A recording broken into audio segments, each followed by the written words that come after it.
Hey, DelVecchio here from websiteprofitcourse.com. Let's talk about how to become a web designer in 5 easy steps. And I don't want you to overcomplicate things because with web design, you don't need a formal education. What does it take to start? Nothing more than a domain and web hosting and get building. So what I recommend is number 1, get 2 domains. You want a domain for your freelance services, which at the beginning could be anything from yourname.com. You don't have to name your business, but if you decide to do that, go ahead and register a domain that you like. You don't need to set up an LLC at the beginning. You can simply accept checks in your personal name. Worry about that once you get a couple clients. You can use that primary domain for your email address if you want a custom domain email. That's going to make you look a little bit more professional. And the second domain I think you should have to build template websites. You may want to build multiple templates. For instance, I actually create many WordPress websites on one domain just under subfolders. And that way, if anything new comes out and I want to try it out, but I don't want to do that on a live website, I have that testing ground and sandbox area to do it. Number 2 is you got to have web hosting. And obviously, you got to pick your design platform. Some design platforms come with hosting built in. If you're like me and you use WordPress, you have to get your own hosting. And you can choose from hundreds of different companies out there. If you're just getting started, I recommend you going with the most affordable. I don't think you want to spend the money up front on having, the best optimization out of the box when you're just getting started and you're learning the basics. You can spend that money elsewhere for either premium WordPress plugins or themes, along with better training if you do need a little bit of extra help. But nowadays, there's other platforms. I used to say that if you're not using WordPress, you're doing it wrong. I don't think that's necessarily the case nowadays.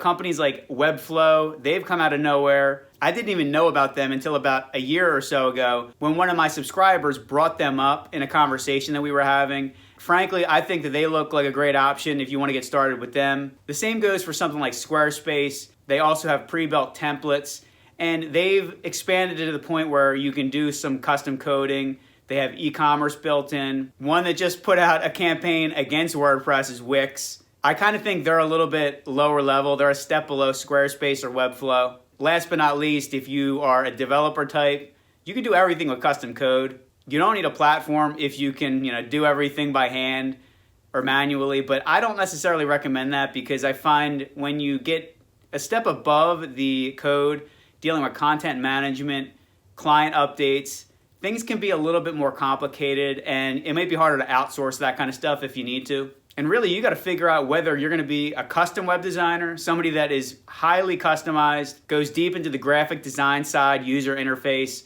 or whether you're going to start with a template. I am personally the type that likes to start with a template.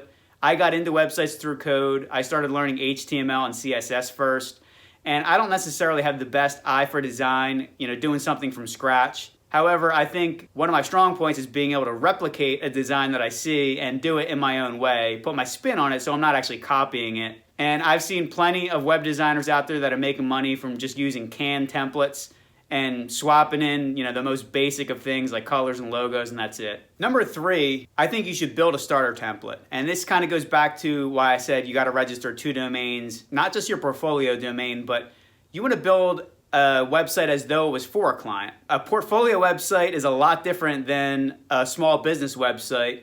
Every industry kind of has their own features, plugins that you might want to use. So I highly recommend that you go through a template, build it as though you were building a real client website. Give them a fake name, address, phone number, build in all the features that you need. Make sure you document your steps. That's really important as well. And that way, the next time that you build and get a real client, it should take a lot less time to put that website together. And frankly, you can really start with that template, import it to your new hosting or whatever. Most of the work is going to be done for you. That's really the way that you have to make money, because if you're doing something highly custom, you're going to need to charge a lot more to start from scratch on every project. In my experience, most clients don't care about that. As long as you're not using the same template across a ton of businesses that are competing against each other, it's not that big of a deal to share WordPress templates. So the way to separate yourself is just to upgrade to a premium theme that less people are using and that gives you more options to actually customize if you need to a little bit. Number 4, I recommend finding local clients. I don't think you want to go with online networks like Upwork. You're competing with people across the world and in third world economies. They're going to be willing to charge way less than what you probably want to charge. And the best thing about going with local clients is that you're going to build a much better relationship with them than if you're doing everything remote. If you can jump on a phone call with them and meet with them in person, they're going to stick with you for way longer. And I think the Upwork side of things, you're probably just doing more one-time project work.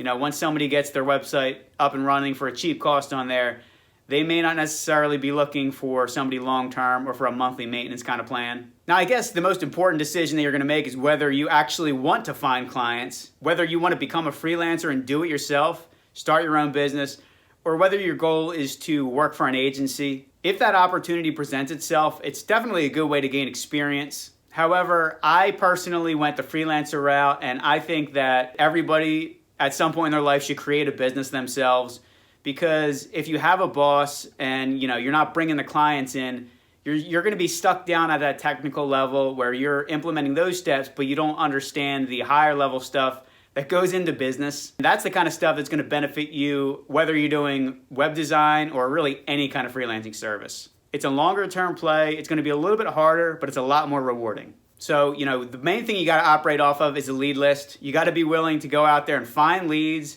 search them out, find directories where local business are listed, find local networking groups.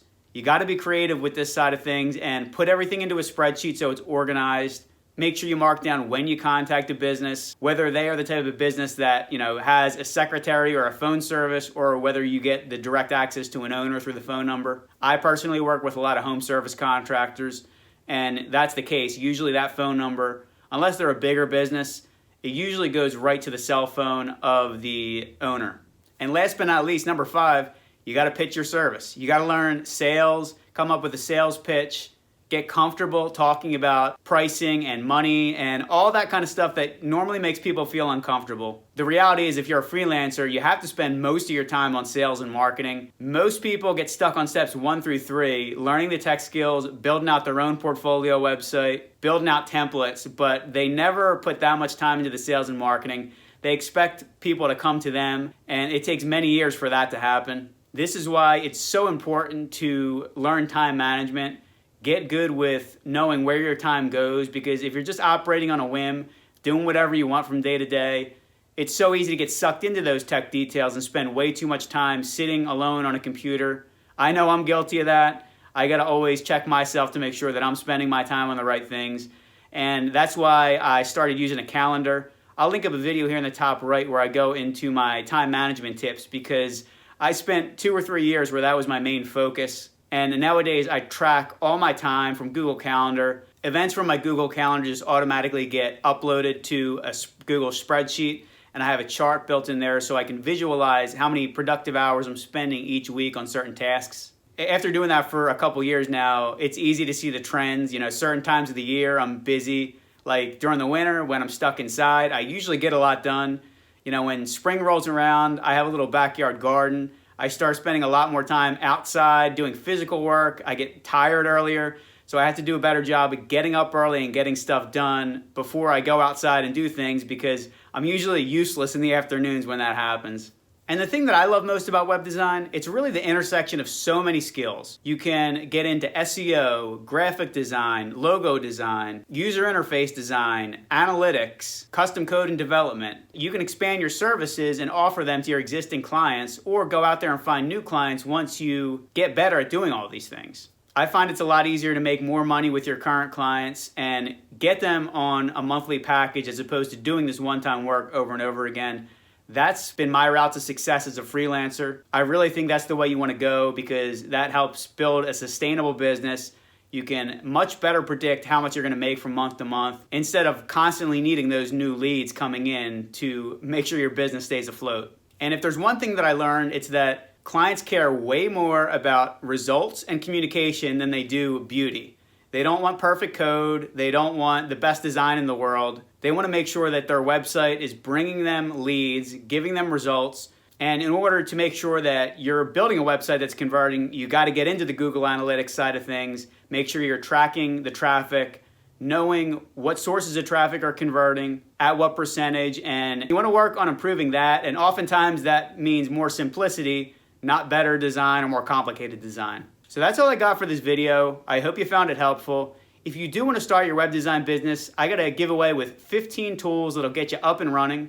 I'll link that up in the description below. If you want to keep learning, I got a lot more videos on my channel about freelancing and WordPress. Make sure you give this video a thumbs up and subscribe to my channel so you can get all future videos. And you can go through my channel to see what other videos I have that'll be helpful for you depending on where you are in the process of learning web design. I really appreciate you taking the time to watch this video, and I hope you join me on the next one.